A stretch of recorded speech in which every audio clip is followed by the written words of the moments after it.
To be amazing, we must know what amazing is. And art is a very tricky thing because it's subjective. What I think qualifies an artist and their work as amazing differs from what someone else may think.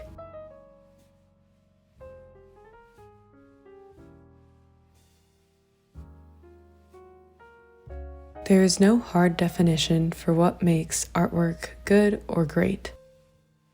Some people think that a display of technical skill is the most important. Others think the message conveyed by the artwork is what's important. For another, it may be innovation, showing when to bend or break convention to create something new. For me, the art I'm most impressed by shows good technique, but also stirs some kind of emotion in me.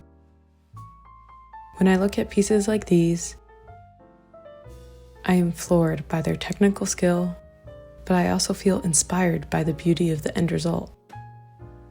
They leave an impression on me that I go back to and think about. So then, naturally, the next question is, how can I do the same?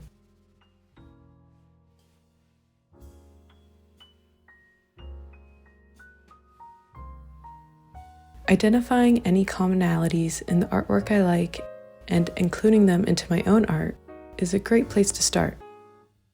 So, I gathered a collection of a few of my favorite pieces and put them together to look for any patterns. Despite them all being different art styles, when looking at them side by side, I notice a few things in common. For one, they all include some nature in them. All kinds of different florals, grasses, and leaves. But in my own artwork, I rarely incorporate nature.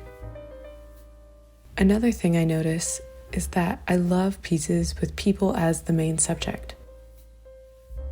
I do often draw people and faces, but with little consideration into how they contribute to the overall composition of the piece.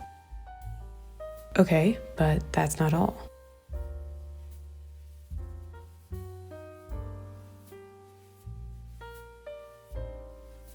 When I saw these pieces for the first time, I was awestruck. They left a very memorable impression on me. They inspired me to get into art and create. And this, I don't know how to do. How to add a lasting impression, and I don't know if you even really can. When these artists were working on these pieces, I wonder if they were trying to leave as strong as an impression as they did, or if they were just creating to the fullest, not yet knowing if it would land with their audience, and it just so happened to. There are times when you have an idea, but maybe you can't execute it quite how you thought. But in the end, it turned out better than you could have imagined. Or maybe in the end, you're not happy with the result, but yet it still resonated with someone else, and they found it amazing.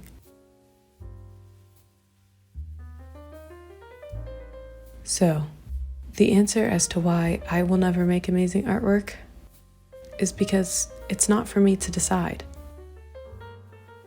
If, in the end, I created something people resonate with and like, that's wonderful. But I don't know that at the time of making it. I can't know that. I could make something that I end up loving, but others hate. While making it, all I know is whether or not I'm trying my best.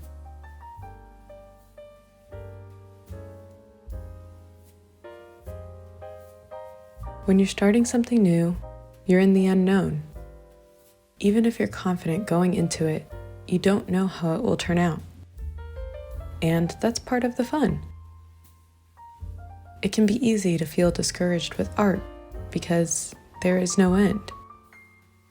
There isn't a point you can reach where you're so good you're guaranteed to succeed. But I think that's kind of a blessing because it means you can succeed at any point. When we create, we should be genuine and create to the fullest. We should try new things and keep an open mind. Don't be afraid to try things over again. As artists, it's important that we learn to see things from different perspectives. Try to pose questions with your art or convey emotion. Keep on learning. There is no skill cap. There is always a way to improve.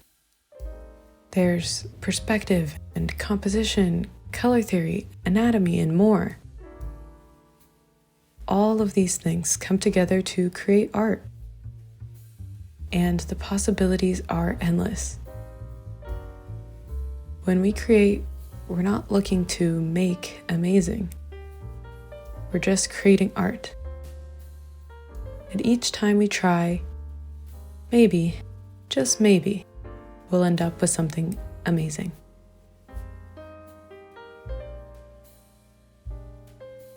Thank you all so much for watching. I hope you enjoyed the video. And if you like these videos, consider subscribing. And until next time, goodbye.